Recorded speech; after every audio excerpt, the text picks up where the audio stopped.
On this show, you're going to find out why anger is not a negative feeling and what we can do about it when we do feel anger and when it does start creeping into our lives too much, either by other people or from ourselves.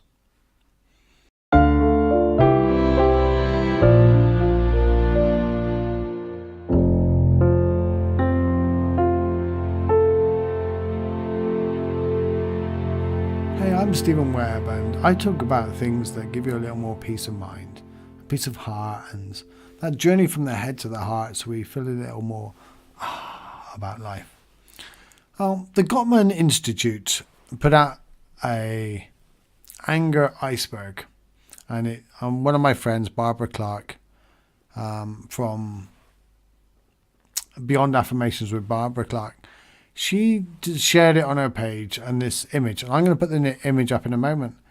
And it had anger at the top of the iceberg, and down below it had all of these words.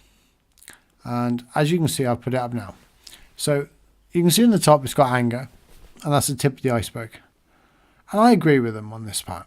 And then you go down, and if you've got embarrassed, scared, grief, tricked, overwhelmed, frustrated, trapped, nervous, annoyed, exhausted, disrespected, unsure, envious, disappointed, then you can see they all have one thing in common. They're all deemed to be bad emotions. They're all deemed to be painful. That's the way we see it in a duality of life, that we don't want any of these things. Well, I'm going to challenge that. So I challenge the Gottman Institute here. Reply to my post, come up, and perhaps we can have you on the show, whoever done this graphic. Because I want to say anger also comes from positive emotions. It also comes from deep caring. It comes from the ability to love and believe in things and to want to change the world for a better place. Or it comes from a place where you might care about starving children or care about injustices. Well, is that a negative emotion, caring? No, it's not. Is anger a negative emotion? It is not. Then I might have got your graphic slightly wrong, but let me explain what I mean by this. When you sit in meditation and you go below all the noise and all the thoughts and all the emotional states and things like that, you get to like an emptiness, like a deep awareness state. Out of that state, all of the feelings arise. And I'm sure we agree on this. But my teacher, Jumpo, would say the first state that arises, the first feeling, emotion, very often is caring, care, a form of loving. And then everything else stems from that. Then I could take any of those emotions there. Helpless. Because you want to help, because you care. Envious, because you want to improve your life. You want to do something better. You want to be progressive. So you're envious of others. Insecure, because you care about your security. Then we could play the opposites game all day. I get that. But if we can reframe the way we see anger, and see anger in a way that it is an emotion that has evolved over time to serve a purpose. And that purpose is to improve our lives, to improve the lives around us, to improve society, to improve the place we're living. Most big changes come from a place of anger.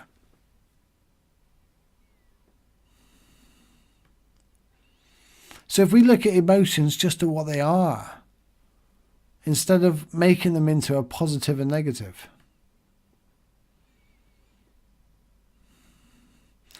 then we have more control, and then we don't go into this rage. Now, then the other thing with anger is the anger itself is just an emotion. It just is what it is. It's signals. It's information. What we do with it can be positive or negative. You could write a letter to Congress.